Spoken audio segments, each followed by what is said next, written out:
주일 2부 예배에 오신 성도님들 예수님의 이름으로 환영하고 축복합니다. 이 시간 엘로힘 찬양팀과 함께 만왕의 왕 되신 하나님을 찬양하시겠습니다.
우리 그길 따라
아담 우리에게 한량한 은혜를 주신 하나님께 영광의 박수를 올립니다.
항상 우리의 기쁨이 되신 하나님께 다시 한번 영광을 올립니다.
찬양하기를 원합니다.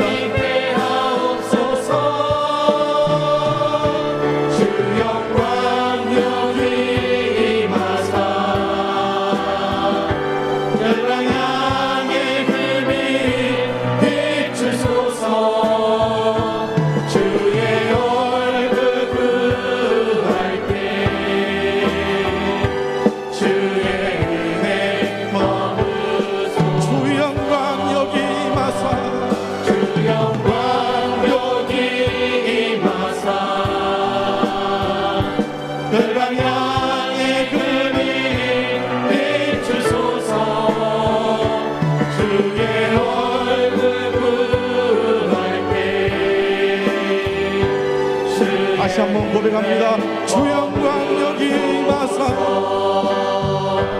주 영광 여기 임하사, 열방의 금이 비추소서. 주의 얼굴 구할게, 주의 은혜 머무소서. 주의 얼굴 구할게, 주의 은혜 머무소서.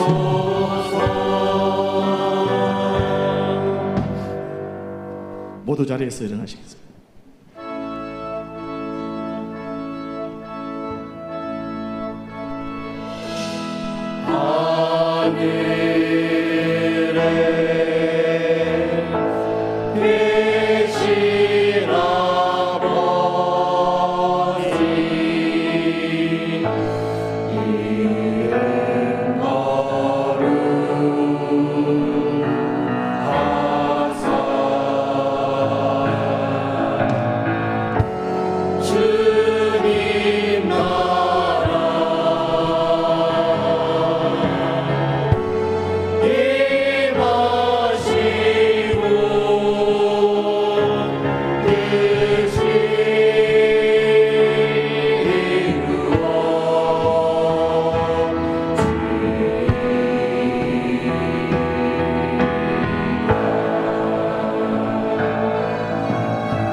영광과 존귀와 찬양받기 합당하신 하나님, 우리를 거룩한 성전 삼아주시고 복음의 참 빛을 주심에 감사드립니다.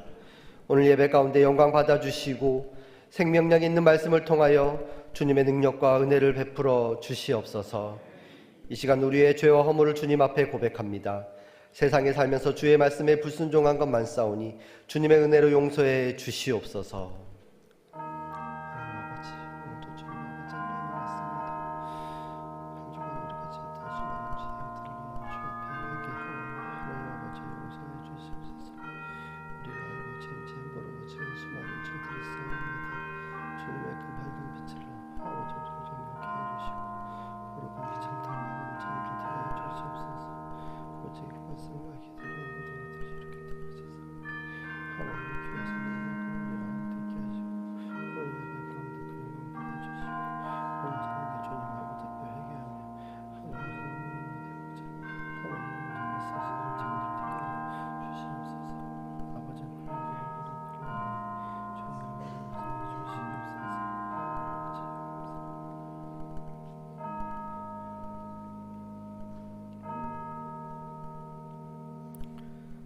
우리가 우리 죄를 자백하면 그는 묻히시고 의로우사 우리 죄를 사하시며 우리를 모든 불의에서 깨끗하게 하실 것이라. 아멘.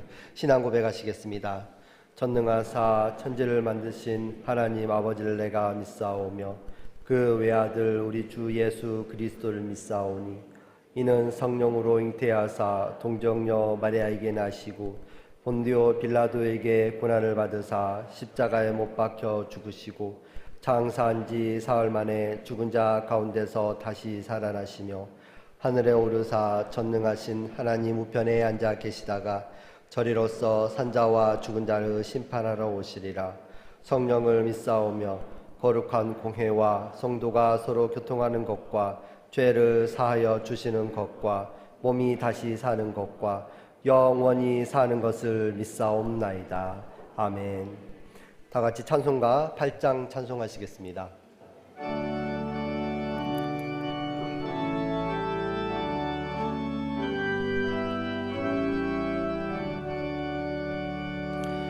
거룩 거룩 거룩 전능하신 주님, 이른 아침 우리 주를 찬송합니다. 거룩 거룩 거룩 자비하신 주님, 성삼위일체 우리 주로다. 거룩 거룩 거룩 주의 보좌 앞에 모든 성도 멸류관을 벗어드리네.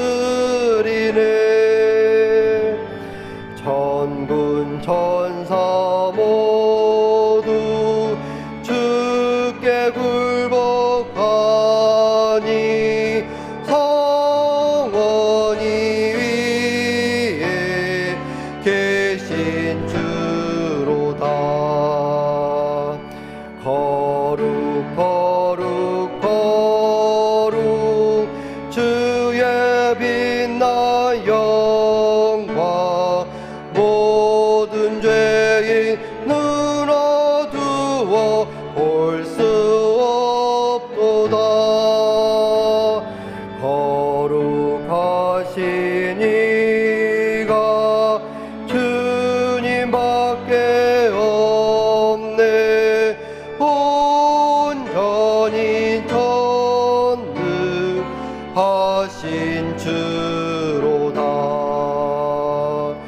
거룩 거룩 거룩 전능하신 주님, 천지 만물 모두 주를 찬송합니다.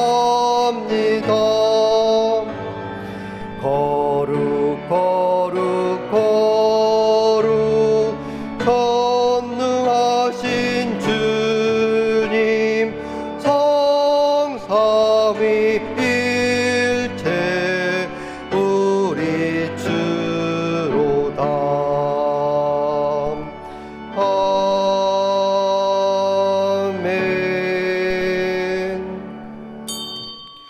황한규 장로님 기도하시겠습니다.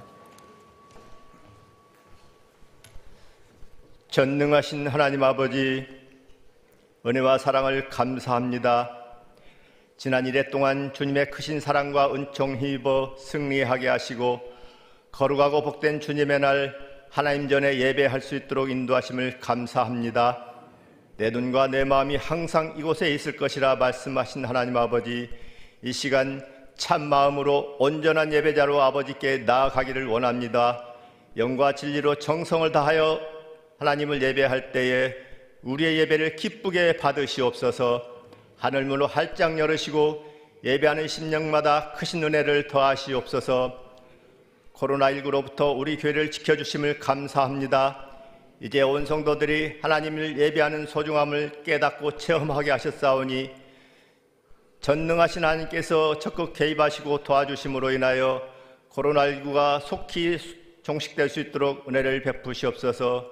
그래서 하나님을 마음껏 찬양하며 예배하는 그날이 속히 올 수 있도록 하나님 은혜의 은혜를 더하시옵소서. 특별히 몸된 교회를 앞서 이끄시는 담임 목사님을 복주시옵소서. 코로나19를 지혜롭게 슬기롭게 대처하게 하심을 감사합니다. 이제 더욱 하나님께서 공급하시는 지혜와 권능으로 귀한 사역을 아름답게 힘있게 펼쳐나갈 수 있도록 능력의 장중에 붙잡아 주시옵소서.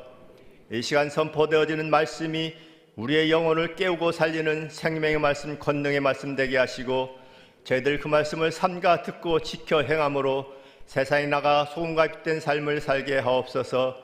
희엘 찬양대가 정성을 다하여 하나님 성호를 찬양할 때에 그 찬양을 기쁘게 받으시옵소서. 우리의 마음을 열어주는 아름다운 찬양이 되게 하시고 저들의 삶을 복되게 인도하옵소서. 하반기 특별 새벽기도회를 은혜 중에 마치게 하심을 감사합니다. 특별한 때에 특별한 은혜를 베푸시는 하나님 아버지, 너는 내게 부르짖으라 내가 너에게 응답하겠고 내가 알지 못하는 크고 비밀한 일을 내게 보이시마 약속하셨사오니 그 약속의 말씀 힘입어 아버지께 건관 모든 기도의 제목들마다 하나님 말씀과 뜻 안에서 응답되어짐으로 인하여서 하나님의 은혜를 풍성하게 경험하는 우리 모두가 되게 하옵소서. 다음 주에 있을 중직과 성출을 위해서 기도합니다. 하나님 아버지, 모든 후보자들 한결같이 하나님의 신실한 일꾼들이오매 하나님 먼저 저들을 복주시옵소서. 하늘의 신령한 복, 땅의 기름진 복으로 저들을 풍성하게 채워주시옵소서. 겸손하게 기도하게 하시고 모든 행사 일정에 순복하게 하시며 이번 행사를 통하여서 우리 교회가 다시 한번 부흥과 도약의 계기로 나아갈 수 있도록 축복의 행사로 승화시켜 주시옵소서. 말씀이 선포되는 이 시간 우리의 마음이 온전히 아버지께로 향하는 가운데 우리의 맡겼던 문제는 풀어지고 해결받게 하옵소서. 육신의 연약함을 짓누르고 있는 병만은 나사렛 예수의 이름으로 명하노니 병만은 떠나갈지어다. 우리를 언제나 사랑의 길, 승리의 길, 축복의 길로 이끄시기를 원하시는 우리 주 예수님 이름으로 기도드리옵나이다. 아멘.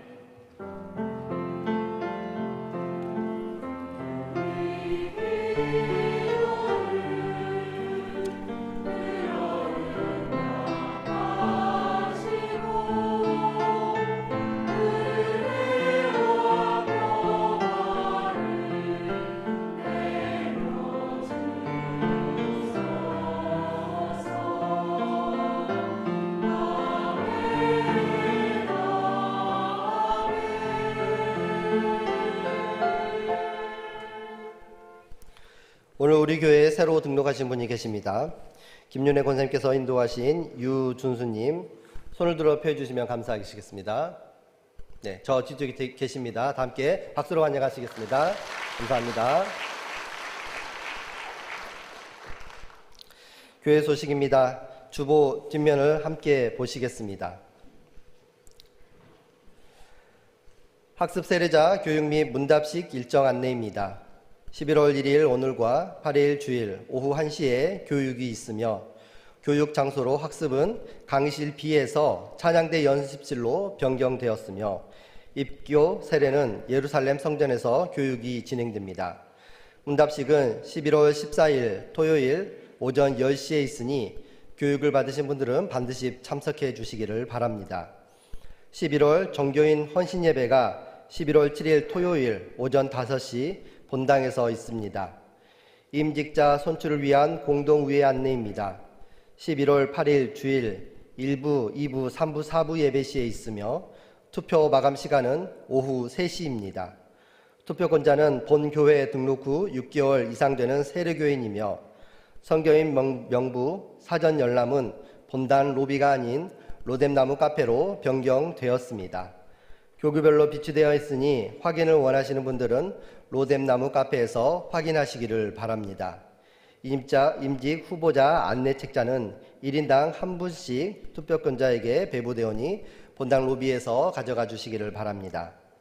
성례식이 11월 15일 주일 1부에서 4부 예배 시에 있으며 학습, 세례, 입교식은 2부, 3부 예배 시에만 진행을 합니다.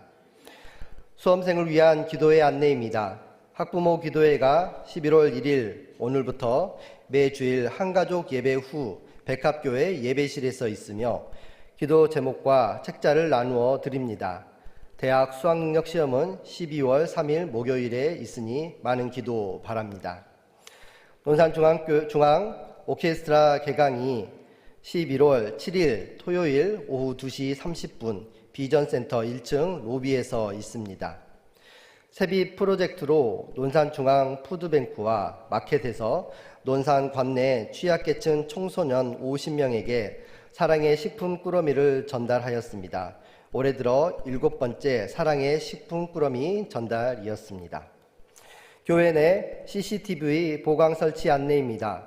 성도님들의 보다 안전한 신앙생활을 위해 교회 곳곳에 CCTV를 보강 설치합니다. 설치 일정은 11월 3일 화요일입니다. 말씀 함께 보시겠습니다. 오늘 함께 볼 하나님의 말씀은 로마서 2장 1절에서 11절까지 말씀입니다. 신약 성경 240페이지입니다.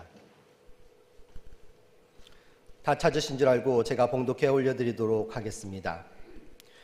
그러므로 남을 판단하는 사람아, 누구를 막론하고 내가 핑계하지 못할 것은 남을 판단하는 것으로 내가 너를 정죄함이니 판단하는 내가 같은 일을 행함이니라. 이런 일을 행하는 자에게 하나님의 심판이 진리대로 되는 줄 우리가 아노라. 이런 일을 행하는 자를 판단하고도 같은 일을 행하는 사람아, 내가 하나님의 심판을 피할 줄로 생각하느냐?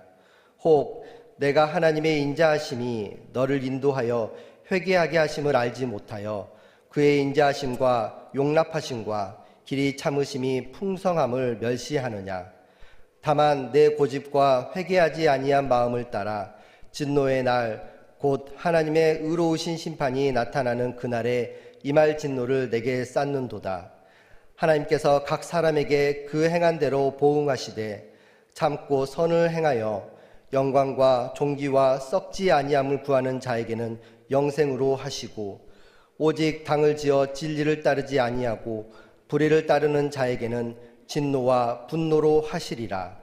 악을 행하는 각 사람의 영에는 환난과 공고가 있으리니 먼저는 유대인에게요 그리고 헬라인에게며 선을 행하는 각 사람에게는 영광과 존귀와 평강이 있으리니 먼저는 유대인에게요 그리고 헬라인에게라. 이는 하나님께서 외모로 사람을 취하지 아니하심이라. 아멘.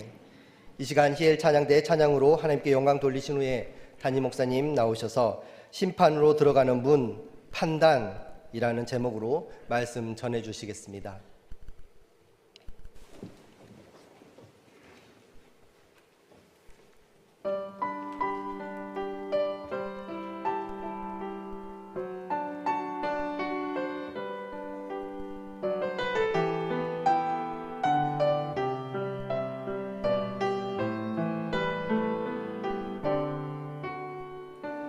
예수 나의 삶 속에 항상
아멘. 주님께 감사와 영광 박수 올려드립니다. 감사합니다. 임직자 선출을 위한 공동회의 광고를 조금 더 설명드립니다. 오늘 지하 로뎀나무 카페에 선거인 명부 사전 열람이 있습니다. 좀 전에 보니까 본인이 투표하러 왔는데 명단이 없어서 마음이 상해서 돌아가시는 분들이 간혹 계셨어요. 그럴 수가 있습니다. 왜냐하면 교적상의 문제, 행정상의 문제로 이름이 누락이 될 수 있습니다. 그러하니 꼭 투표권자이신 분들은 한 번쯤 내려가셔서 본인 이름을 확인해 주시면 감사하겠습니다. 오늘 나가실 때 임직 후보자 관련된 안내 책자를 배부해 드리고 있는데요. 꼭 하나씩 받아가시면 좋겠고요. 장로님 후보분들은 최대 5분 기표를 하시는 겁니다. 오해하거나 착각하시면 안 돼요. 5분 이상을 기표하시면 무효표가 됩니다. 최대 5명 찍으시는 겁니다. 안수 집사님들은 10명 정도 또는 10명 이상 이렇게 찍으셔도 되고요. 권사님들 같은 경우에는 인원이 많기 때문에 30명 이상 또는 너무 많으니까 지난주일에 광고 말씀드린 것처럼 투표용지 상단에 권사님들만 전체 기표라고 하는 란을 하나 만들었어요.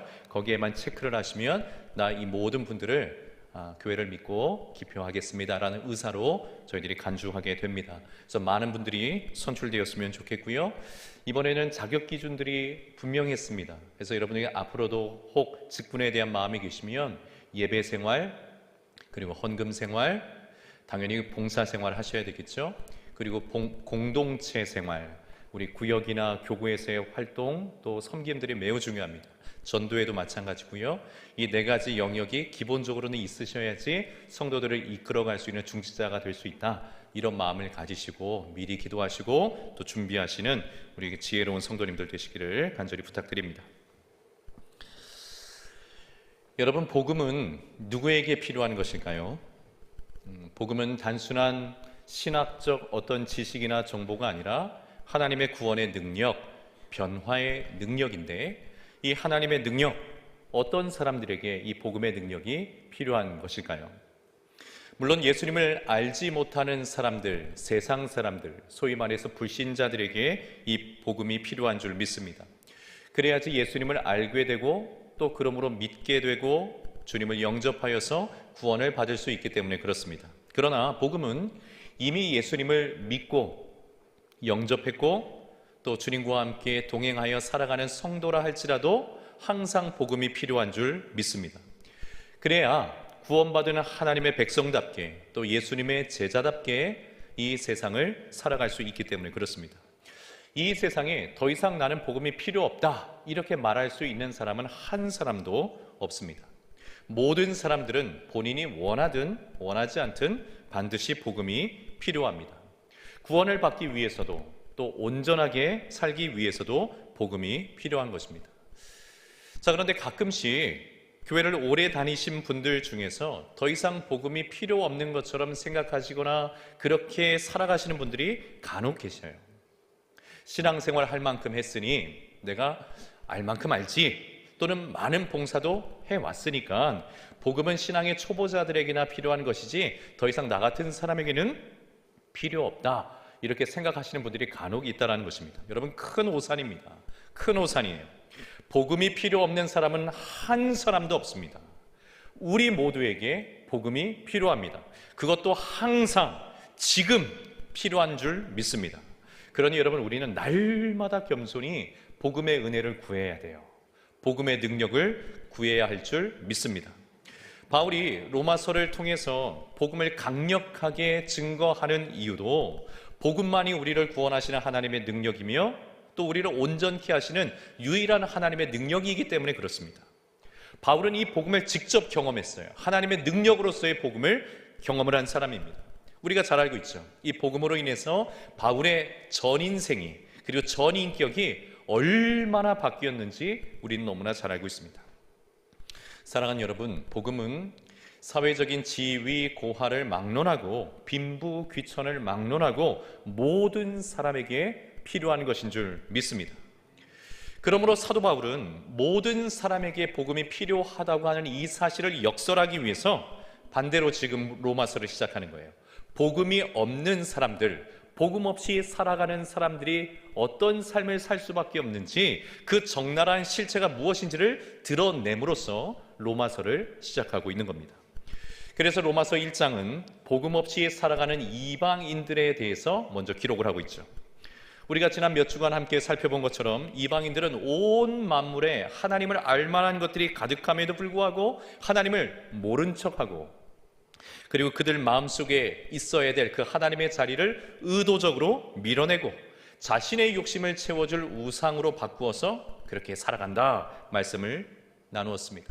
하나님의 자리를 바꾸고 진리를 바꾸고 삶의 중요한 질서들을 바꾸면서 하나님의 창조 세계 자체를 막 뒤흔들어요.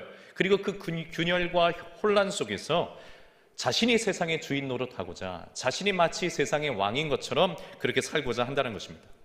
사람들이 이렇게 살고자 하는 이유를 로마서 1장 28절에서는 또 이렇게 설명해 주고 있죠. 이들의 마음에 하나님 두기를 싫어하기 때문이다.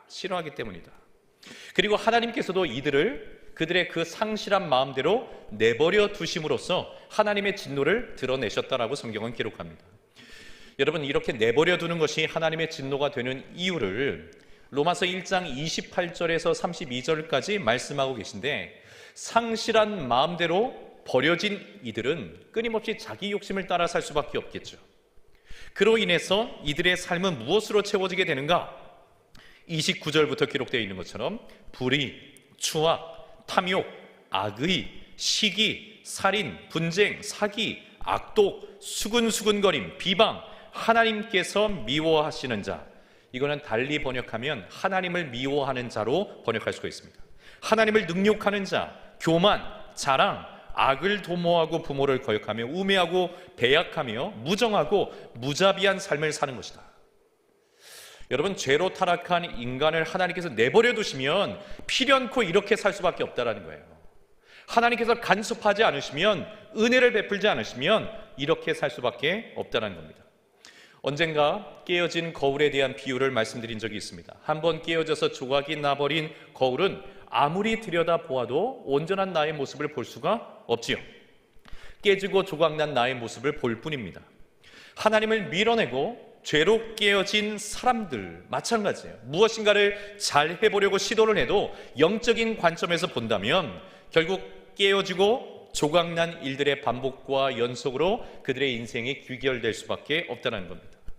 복음 없이는 이 깨어진 인생의 거울 조각을 붙일 수도 회복시킬 수도 없어요. 그러므로 하나님을 자신의 삶에서 밀어내고 하나님을 알면서도 모른 척하며 자기 하고 싶은 대로 살면서 온갖 죄악을 저지르는 이방인들에게 무엇이 반드시 필요한 것입니까? 복음이 반드시 필요하다는 거예요. 복음 외에는 이들에게 답이 없다는 겁니다. 자, 그렇다면 이방인들에게만 복음이 필요한 것일까요? 바울은 지금 하나님 없이 엉망진창으로 살고 있는 이방인들을 향해서만 당신들 복음이 필요해요, 당신들 정말 큰일 났어요, 빨리 복음을 믿고 영접해서 구원받아야 됩니다, 이렇게 이방인들에게만 외치는 것일까요? 아니라는 거예요. 하나님을 안다고 자부하는 유대인들에게도 이 복음이 필요한 것을 오늘 본문 로마서 2장을 통해서 말씀하는 겁니다. 그리고 유대인들이 가지고 있는 죄성, 하나님의 진노와 심판을 피할 수 없는 이유를 한마디로 바울이 이야기를 하고 있는데, 그것이 무엇인가 하니 바로 다른 사람들을 판단하는 그들의 판단이에요. 이 판단 때문에 너희들이 하나님의 진노를 받게 된다. 유대인들은 하나님의 선택을 받은 민족이라고 하는 선민의식이 가득했습니다. 뿐만 아니라 하나님의 말씀을 받았잖아요. 율법을 받았잖아요. 그래서 우월의식도 가득한 사람들이었어요. 그렇기 때문에 유대인들은 자신들만이 하나님의 백성이요, 자신들만이 하나님의 구원의 대상이 된다라고 생각하는 사람들이었습니다. 자, 이런 배경으로 유대인들은 자신들 이외의 다른 것들에 대해서는, 모든 것들에 대해서 판단하는 것, 이것이 너무너무나 익숙한 사람들이었습니다. 수많은 율법 이외의 조항들을 만들어서 판단하고 옳고 그름을 자신들이 결정하고자 했던 사람들이 유대인들이었어요. 그래서 여러분, 유대인들은 이방인들을 상종조차 하지 않으려고 했죠. 이유는 이방인들은 그저 지옥의 땔감 정도로, 복음서의 기록을 보면 이방인들은 짐승, 또는 개처럼 그렇게 취급했기 때문에 그렇습니다. 자, 지금 바울은 이처럼 판단하기를 좋아하는 유대인들을 향해서 로마서 2장에서 말씀을 하시는 건데, 자, 뭐라고 말씀을 하는 겁니까? 다른 사람들, 특별히 로마서 1장에서 언급된 이방인들을 판단하기 좋아하는 유대인 당신들 판단하기 좋아하는 당신들, 하나님의 심판에서 피해갈 수 없다. 당신들은 하나님의 심판에서 피할 수 없다. 그 이야기를 선포하고 있는 겁니다. 오늘 본문의 1절 말씀 우리 다시 한번 읽어보겠습니다. 제가 읽겠습니다. 그러므로 남을 판단하는 사람아, 누구를 막론하고 네가 핑계하지 못할 것은 남을 판단하는 것으로 네가 너를 정죄함이니 판단하는 네가 같은 일을 행함이니라. 남을 판단하는 사람들에 대해서 이야기를 하고 있는 거예요. 바울이 이방인들을 향해서는 로마서 1장 20절에 기록되어 있는 것처럼 하나님을 알만한 것들이 분명히 보여졌기 때문에 하나님을 모른다라고 너희가 핑계할 수 없다, 이렇게 이야기를 했는데, 유대인들을 향해서는 마치 이방인들을 짐승처럼 취급하고 악인으로 판단하는 그 판단으로 도리어 유대인들 자기 스스로를 정죄하게 되는데, 아니 어떻게 우리에게 이런 일이 일어날 수 있는 거야, 그렇게 핑계댈 수 없다라는 겁니다. 이유는 너희 유대인들도 이방인들을 비난하고 판단하는 그와 같은 일들을 똑같이 행하고 있기 때문이다. 똑같이 행하고 있기 때문이다. 그렇게 말씀합니다. 유대인들은 이방인들과는 달리 하나님을 알고 있는 사람들이었어요. 특별한 선택을 받았다, 그렇게 생각하는 사람들이었고, 그리고 하나님의 말씀 받았다, 율법이 우리에겐 있다, 그렇게 생각하는 사람들. 자, 이와 같은 생각에 사로잡혀서 다른 사람들을 판단하고 비난하고 정죄하는 것이 몸에 배어 있던 사람들이었어요. 아, 저 사람 저래서 안 되지. 그래, 저건 안 돼. 아, 이 사람은 저게 문제지. 아, 정말 한심하기 짝이 없네. 그게 문제예요. 율법 몇 항, 몇 조에 보면 저 사람의 행동 거지 걸리는 게 한두 가지가. 내가 생각할 때 말이야, 저 사람은, 내 경험에 비추어 볼 때 저 사람은, 어릴 적부터 이런 태도가 몸에 배어 있던 사람들이 유대인들이었습니다. 자, 그런데 바울이 아주 미묘한 이야기를 지금 1절에서 하고 있는 겁니다. 남을 판단하는 것으로 네가 너를 정죄하는 것이다. 남을 판단하는 그것으로 네가 너를 정죄하는 것이다. 다른 사람을 판단하는 그것으로 결국 너가 너 스스로를 정죄하는 것이다. 다른 사람에 대한 그 판단이 곧 자기 자신에 대한 정죄이면서 심판이라는 것을 말씀하고 있는 겁니다. 왜냐하면 이방인들을 판단하고 정죄하는 그 일을 유대인들도 사실 똑같이 하고 있기 때문에 그래요. 겉으로는 인류를 심판할 수 있을 것 같이 그렇게 심판자 같이 굴고 있지만, 정작 뚜껑을 열어보면 똑같은 인간의 모습으로, 똑같은 죄인의 모습으로 그렇게 살고 있지 않느냐. 너희 그렇게 살고 있지 않느냐. 여러분, 바울이 이렇게 이야기할 수 있는 이유는 무엇이냐면, 과거 율법의 열성주의자였던 바울 스스로가 그렇게 살았기 때문에 그래요. 바울이 예수님을 만나기 전에는 사울이었습니다. 사울이었을 때 자신이 사람들의 옳고 그름을 정할 수 있는 사람이라고 생각을 했어요. 그래서 사람들을 잡아가기도 했고 심지어 죽이기도 했고, 스데반과 같이 하나님께서도 인정하시는 경건한 사람들도 그렇게 죽였어요. 바울은 의로운 척했던 자신의 삶을 너무나 잘 알고 있습니다. 의로운 척하기는 했지만, 모든 것의 기준이 될 것처럼 생각했지만, 그러나 실상 자기가 어떻게 살아왔는지 누구보다도 자신을 잘 알고 있었어요. 여러분, 다른 사람들을 판단하기 좋아하는 이들은 조심해야 됩니다. 조심해야 됩니다. 다른 사람을 판단하는, 정죄하는 바로 그 일이 자신을 심판으로 들어가게 하는 문이 될 수 있기 때문에 그래요. 왜냐하면 겉으로는 아닌 척하지만 들키지 않았을 뿐이지 똑같이 행동하기 때문에 그렇습니다. 우리가 그래요. 똑같이 마음을 가지고 똑같이 행동을 합니다. 그러므로 우리는 남을 판단하는 일 매우 조심해야 됩니다. 특별히 판단하는 직업을 가지고 있는 분들은 더욱 조심하셔야 돼요. 더욱 조심하셔야 돼요. 하나님의 심판이 엄중하기 때문에 그렇습니다. 정치하시는 분들 조심하셔야 됩니다. 늘상 정치하시는 분들이 하는 일이 무엇입니까? 상대방 판단하고 정죄하는 일이 늘상 하는 일이기 때문에 그래요. 법조인들 조심하셔야 됩니다.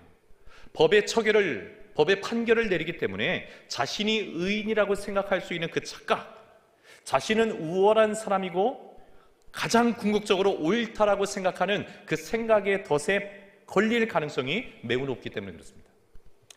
요즘은 가장 판단의 힘을 발휘하는 직종이 언론인 것 같아요. 언론. 뉴스를 통해서, 기사를 통해서 여러분 얼마나 세상을 맹렬하게 판단하고 또 얼마나 사람들을 맹렬하게 비판을 합니까? 언론이 사람들을 살리기도 하지만 사람들을 죽이는 일이 훨씬 더 많죠. 왜냐하면 언론의 기사가 좋은 일보다는 그렇지 않은 일들을 주로 많이 다루기 때문에 그렇습니다. 일부 기자들의 모습을 보면 소름이 돋을 때도 있어요. 법조인들은 법으로 문제가 되는 것, 소위 말해서 공개가 될 때에만 판결을 내리지만 여러분 언론은 어떻습니까? 세상에 공개가 되기 전에 일들까지 샅샅이 끄집어내고 찾아내는 것이 언론의 특징이기 때문에 그렇습니다. 조심해야 됩니다. 그리고 또한 조심해야 할 사람들이 바로 목회자들이에요. 목회자. 하나님의 말씀을 맡아서 전하는 직무를 수행하기 때문에 마치 모든 사람들의 모든 것을 판단할 수 있는 것처럼 스스로 착각에 빠질 가능성이 매우 높기 때문에 그렇습니다. 사실 가장 무섭고 두려운 직종이 여러분 목회자예요. 하나님의 말씀을 가장한 자기 생각을 주장할 수도 있고 심지어 하나님 말씀 그 자체를 왜곡시킬 수도 있기 때문에 그렇습니다. 그러므로 여러분 이와 같은 직종에 있는 분들은 정말 조심하셔야 됩니다. 그리고 특별한 기도가 필요해요. 여러분 이런 분들을 위해서 정말 많이 기도해 주셔야 됩니다. 판단으로 가득한 그들의 일, 그 현장이 마치 하나님의 심판의 아수라장처럼 될 수도 있기 때문에 그렇습니다. 정말 크신 은혜로 하나님께서 우리나라와 민족을 붙들고 계시죠. 여러분 이 나라 이 민족 하나님께서 붙들고 계심을 믿으시나요? 붙들고 계세요. 정말 하나님 붙들어 주시지 아니하시면 어떻게 될까? 이렇게 생각할 때가 한두 번이 아닙니다. 지금 우리나라의 정치, 법조계, 언론, 인터넷, 또 인터넷과 관련된 댓글, 심지어 교회까지 지켜보기 힘들 정도로 서로를 향한 판단과 정죄가 난무하죠. 심판의 전쟁터처럼 보이기까지 합니다. 여러분 하나님의 심판에 대한 두려움을 느껴야 됩니다. 느껴야 돼요. 정치인들 중에 상대방 정치인을 공격하는 그 내용에 자신이 오히려 걸려 넘어지는 일들이 얼마나 많습니까? 법조인들은 법의 판결을 내린다고 해서 죄를 짓지 않습니까? 그렇지 않죠. 이제는 점점 인터넷이라고 하는 것이 인간의 삶을 더 풍성하게 만들어주는 것이 아니라 무서운 세상이 되어가는 것 같아요. 무서운 세상. 글을 보기가 무섭고 글을 쓰기가 두려운 그런 세상이 되어버렸어요. 한번 다른 생각의 글을 올리거나 문제가 있을 법한 이슈가 될 만한 그런 글을 올리게 되어지면 이런 보이지 않는 댓글이라고 하는 이 몽둥이를 들고 무차별적으로 사람들을 흠씬 두들기는 일들이 얼마나 많이 벌어지는지 모릅니다. 자신들은 똑같은 행동을 하면서 심지어는 경우에 따라서는 더 심한 행동을 하면서 익명성에 숨어가지고 무차별적인 심판자 노릇을 할 때가 얼마나 많은지 몰라요. 목회자들도 예외는 아닙니다. 저를 포함해서 이 땅에 있는 목회자들만이라도 누군가를 판단하고 설교하기 이전에 자신이 설교한 대로 말씀을 전한 대로 살기만 한다면 여러분 이 세상은 정말 빛과 소금으로 가득 차게 될 것입니다. 사랑하는 여러분 다시 한번 부탁드립니다. 그러니 판단하는 일들을 하는 그분들을 위해서 여러분 특별히 기도해 주시기를 주님의 이름으로 축원합니다. 그 자리가 하나님의 심판의 자리가 되지 않도록 여러분 꼭 기도해 주시기를 부탁드립니다. 오늘 본문이 2절의 말씀이에요. 이런 일을 행하는 자에게 하나님의 심판이 진리대로 되는 줄 우리가 아노라.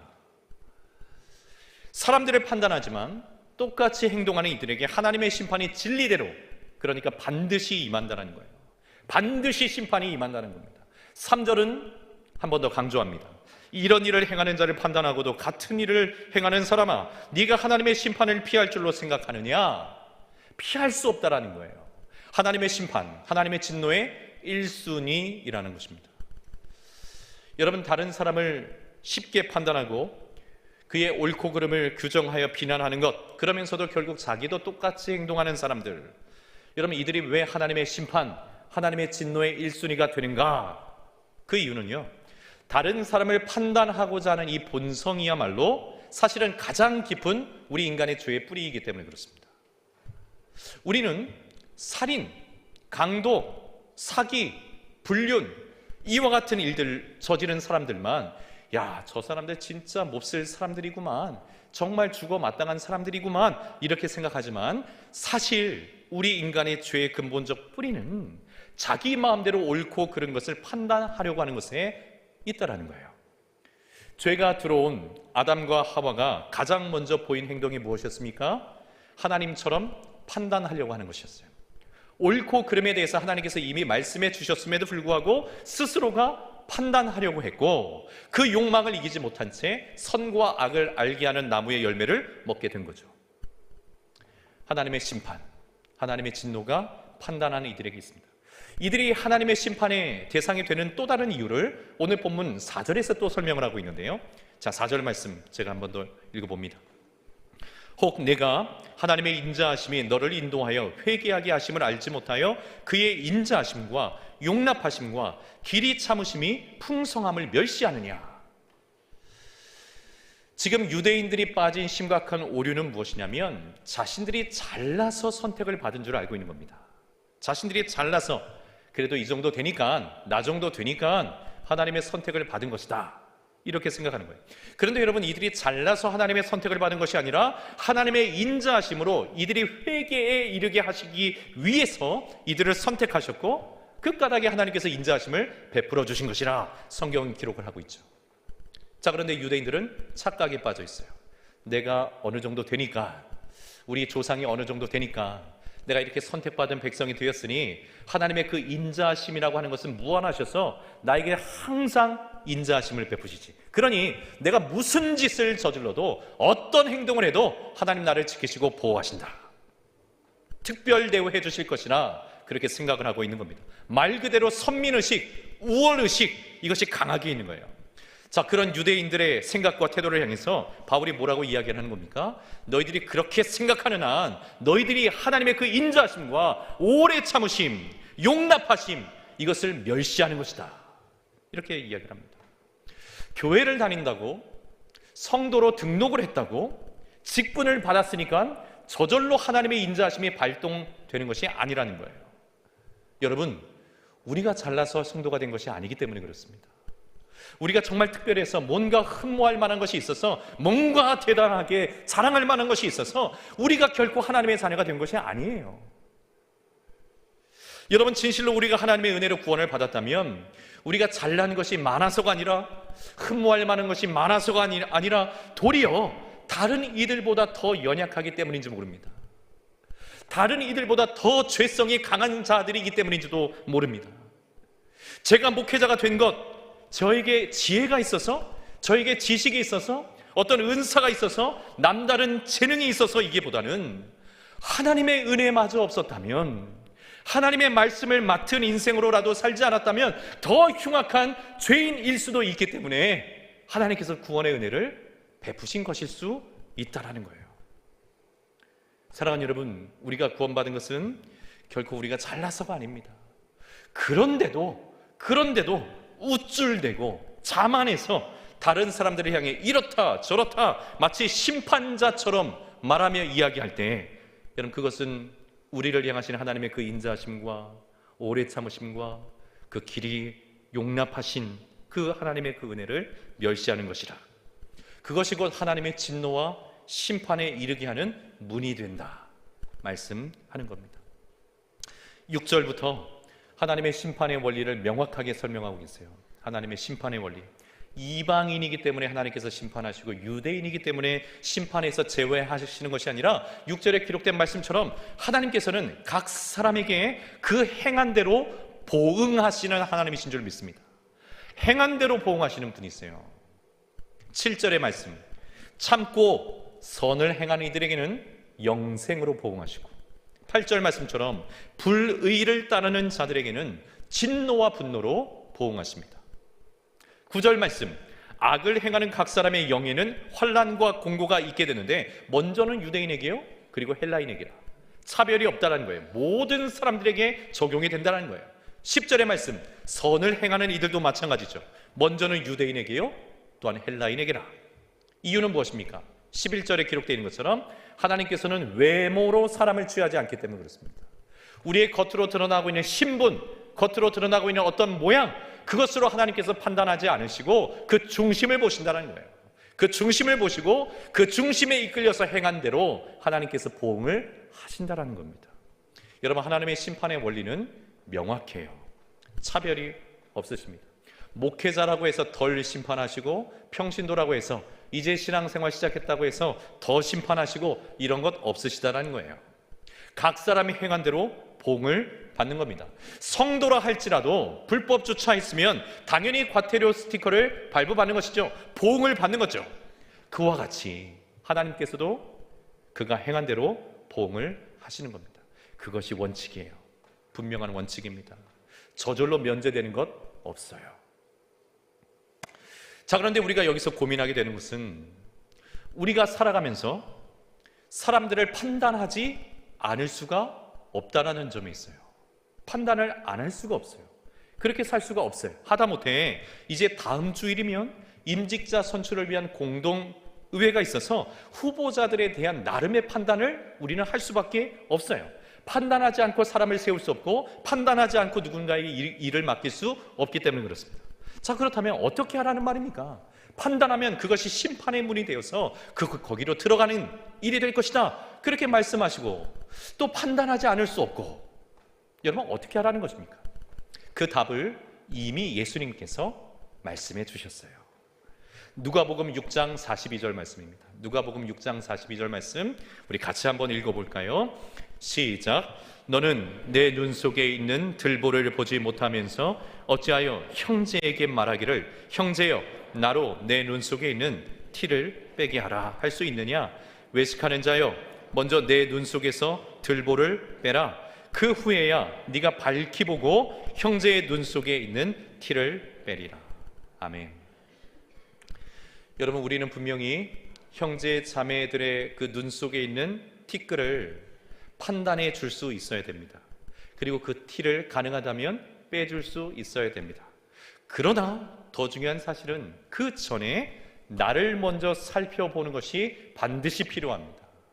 나를 먼저 살펴보는 것이 반드시 필요합니다. 내 눈 속에 있는, 내 안에 있는, 내 삶에 있는 들보를 보고 그 들보를 먼저 빼내야지 어떻게 될 수 있어요? 밝히 보게 된다고요. 그래야지 밝히 보게 된 후에야 형제의 눈 속에 있는 그 티끌을 보고 그것을 빼줄 수 있다라고 우리 주님 말씀하시는 겁니다. 여러분, 신앙은 언제나 다른 사람보다 자신을 향해 있는 겁니다. 이것 잊지 마십시오. 신앙은 언제나 다른 사람을 향해 있기보다 나를 향한 것이에요. 자신에게 향해 있는 거예요. 그리고 자신을 통과한 것으로서 비로소 다른 이들을 대해야 하는 것입니다. 특별히 내 안에 있는 복음을 통과하여서 다른 이들을 대해야 하는 거예요. 여러분, 그렇게 되면요 희한한 일이 벌어집니다. 어떤 희한한 일이 벌어지냐면 자꾸 허물을 덮어주게 돼요. 덮어주려고 해요. 잘못한 것보다는 그가 가지고 있는 영적인 가능성을 더 크게 보아줍니다. 자, 그러나 나를 통과하지 않은 신앙, 내 안에 복음을 통과하지 않은 신앙을 가지고 있는 이들은 자꾸 사람들의 잘못을 들추어내려고 합니다. 비판하려고 해요. 결과적으로는 이게 무엇입니까? 하나님을 멸시하는 일이 되는 겁니다. 설교 말씀 들을 때 설교가 나에게 불편하고 거북스럽게 들릴 때에 이 말씀 남편이 들어야 되는데, 이 말씀 내 아내가 들어야 되는데, 이 말씀 나 말고 저 집사님이 들어야 되는데, 권사님이 들어야 되는데, 이렇게 해서는 우리 안에 하나님의 새 일이 일어나지 않습니다. 하나님의 말씀은 내가 들어야 됩니다. 하나님의 말씀은 나를 향한 것입니다. 어떤 종류의 말씀이라 할지라도 나를 통과하지 않은 말씀이 다른 사람에게 향할 리가 없습니다. 하나님의 말씀은 내가 들어야 됩니다. 힘들고 어려워도 그 말씀을 비껴내어서는 안 되고, 돌아가서도 안 되고, 그 방향을 다른 사람에게 향해서도 안 되고, 나를 향한 말씀으로 받으셔야 됩니다. 그래야지 하나님의 생명의 역사가, 나는 연약하고 부족하지만 풍성케 하시는 하나님의 은혜의 역사가, 내 인생을 바꾸시고 내 영혼을 바꿔내시는 하나님의 변화의 능력이, 나를 구원하시는 하나님의 그 구원의 능력이 비로소 나의 삶에 말씀을 통해서 이루어지는 것입니다. 말씀의 결론을 맺겠습니다. 여러분, 비판으로는 세상이 바뀌지 않습니다. 비판으로는 한 사람이라도 변화시키기가 어렵습니다. 아니, 거의 불가능해요. 문제를 보고 움직이는 나를 통해서 변화가 일어나는 겁니다. 비판으로, 판단으로 일어나는 것이 아니에요. 냄새나는 쓰레기가 있다고 한번 가정해보죠. 이 쓰레기를 분석한답시고 연구하고 공부하고 토론하고 이 쓰레기에 대해서 비판하고 비난한다고 해서 여러분, 이 쓰레기가 없어지는 것이 아니죠. 더 나아가서 이 쓰레기를 치우지 않는다고 주변에 있는 사람들에게 뭐라고 이야기를 하면서 비판한다고 이 쓰레기가 없어지는 것이 아닙니다. 그 사람들도 똑같이 그렇게 비난하고 비판하기 때문에 그 현장은 무슨 현장이 돼요? 정죄와 심판의 현장이 되는 거예요. 아무 말 없이 그 쓰레기를 치우는 사람이 있으므로 쓰레기는 사라질 수 있는 겁니다. 아무 말 없이 빗자루 들고 그것을 치워내는 이가 있으므로 그 현장은 심판의 현장이 아니라 변화의 현장이 되는 것입니다. 자기는 그렇게 살지 못하면서 판단하고 비판하는 곳에는 말씀드린 것처럼 심판으로 들어가는 문이 떡하니 있는 거예요. 여러분, 이 사실을 기억하세요. 무분별하게 판단할 때, 무분별하게 비판할 때 내 앞에 심판의 문이 있다는 것을 꼭 기억하시기를 주의 이름으로 축원합니다. 그러므로 우리는 나를 돌아봐야 됩니다. 내 안에 있는 들보를 볼 수 있어야 됩니다. 그것을 빼내야 됩니다. 그리고 나를 통과한 것으로 다른 사람을 대해야 합니다. 그런데 여러분, 이게 내 힘으로 가능합니까? 안 되죠. 다른 사람들 티끌 보는 것은 크게 보이지만 내 안에 들보는 정말 보이지 않죠. 무엇으로만 가능합니까? 복음으로만 가능해요. 우리 역시도 복음 외에는 답이 없어요. 교회에 들어왔지만, 성도의 신분을 얻었지만 복음 외에는 답이 없어요. 온전하게 살 수 있는 답이 없어요. 그러니 여러분, 우리의 삶은 복음으로 충만한 삶이어야 될 줄 믿습니다. 그래서 우리의 삶이 판단과 심판으로 난무하는 것이 아니라 복음과 은혜로 충만한 우리 가정, 우리 교회, 이 나라, 이 민족 되기를 예수님의 이름으로 축원합니다. 기도하겠습니다. 우리 같이 한번 기도할 때, 주님, 우리에게 날마다 복음의 능력이 필요합니다. 판단하는 자, 유대인들의 그 오류에 우리도 빠지지 않게 도와주셔서 하나님의 심판의 문이 우리 앞에 있음을 늘 기억하게 도와주셔서 하나님, 우리 안에 주께서 주신 복음을 통과해서 다른 사람을 볼 수 있는 눈이 열릴 수 있도록 은혜를 베풀어 달라고, 복음의 사람 되게 해달라고 우리 같이 한번 기도하겠습니다. 기도합니다.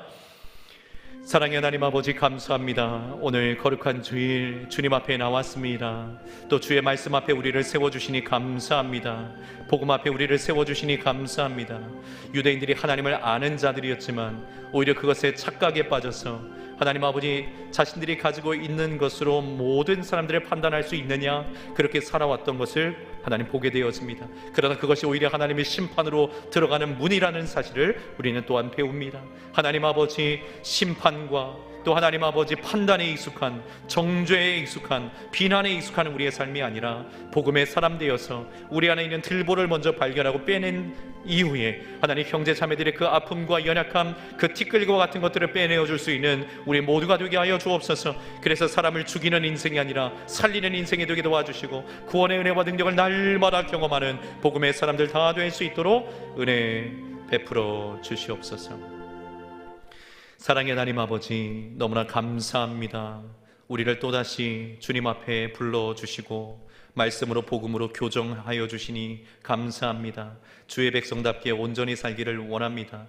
유대인들의 그 오류와 착각 속에 우리도 빠지지 않게 도와주셔서 무분별하게 비판하고 판단하는 자 되지 않게 도와주시고, 혹 판단의 마음이 가득할 때에 하나님의 심판의 문이 눈앞에 있음을 기억하고 깨달을 수 있는 우리 모두가 되게 하여 주옵소서. 복음이 우리 안에 있으므로 우리 안에 있는 들보를 먼저 보게 하여 주시고 빼내게 하시며, 그 복음을 통과해서 우리 형제자매들의 티끌도 판단하여 주고 그것을 빼내어 줄 수 있는 진정한 복음의 사람들 다 되게 하여 주옵소서. 그래서 우리 가정, 우리 교회, 우리 나라 민족이 심판과 정죄로 난무한 그런 전쟁터가 아니라 복음과 용서와 화합과 하나됨의 역사들이 가득한 현장이 될 수 있도록 은혜 베풀어 주시옵소서. 오늘도 주님 앞에 귀한 예물을 올려드립니다. 11조로 감사 예물로 1,000번째로 주일 작정헌금으로 선교헌금으로 또 꽃꽂이로 올려드린 손길들 주님 기억하여 주시고 저들의 믿음의 고백과 중심을 받아주셔서 하늘의 문을 활짝 여시고 저들의 삶에 풍성한 은혜와 자원을 허락하여 주옵소서. 드려진 예물마다 오직 하나님의 나라와 영광을 위해서 쓰여지게 하여 주옵소서. 주님의 몸된 교회를 섬기며 봉사하는 모든 봉사자들 위해 특별한 은혜를 베풀어 주시고 더 부유한 복음의 사람들 되게 하여 주옵소서. 감사드리며 예수님 이름으로 기도드리옵나이다. 아멘. 다 함께 자리에서 일어나셔서 278장 찬송합니다.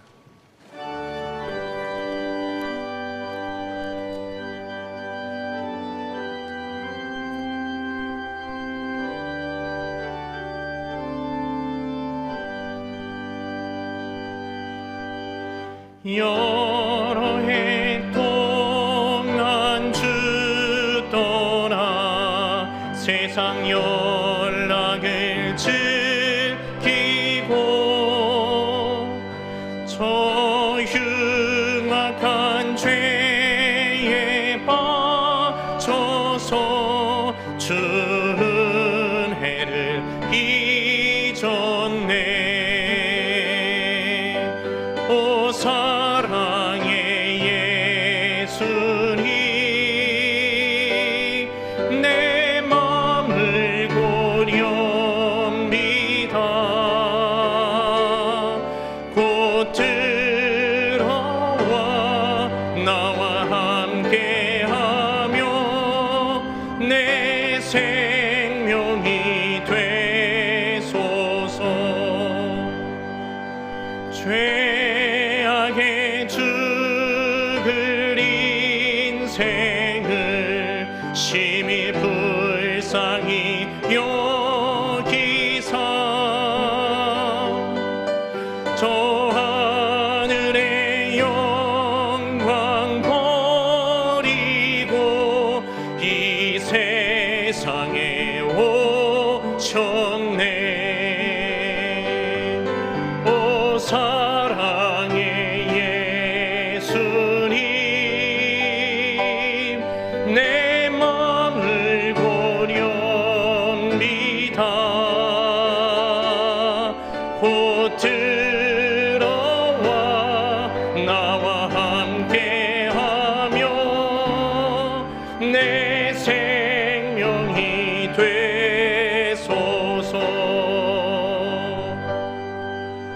공포를 입은 구주는 가시면류관 쓰시고 저 십자가 높이 달리사 그 아픔을 참았네.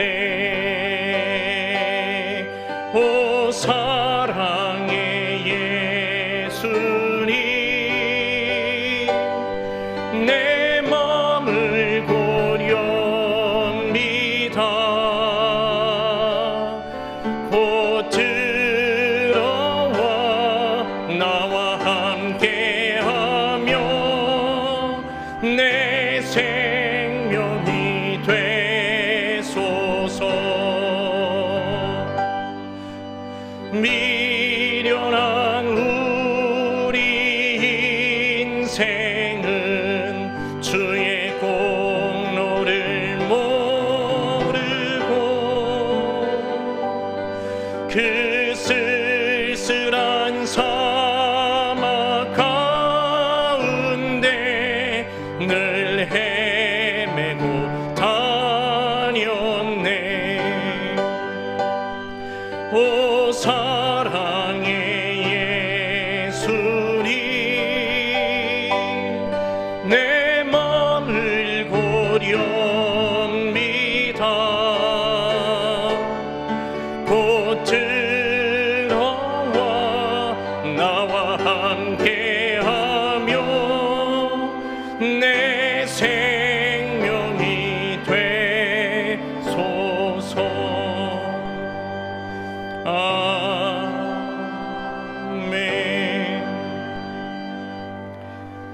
지금은 우리 구주 예수 그리스도의 그 크신 은혜와 우리 하나님 아버지의 다함이 없으신 사랑하심과 성령 하나님의 위로교통 충만하심 승리케 하심이 거룩한 주일 주님 앞에 나와 온 마음으로 예배드리고 주신 말씀을 마음속에 새기며 비판의 사람, 판단의 사람이 아니라 복음의 사람으로 살기로 결단하며 돌아가는 사랑하는 믿음의 권속들 심령 위에, 저들의 삶의 현장 위에, 가정과 자녀와 일터 위에, 사업장 위에, 해외 구문의 객지에 흩어져 있는 모든 논산중앙교회 성도들 자녀들 머리 위에 이제부터 영원토록 함께 있을지어다. 아멘.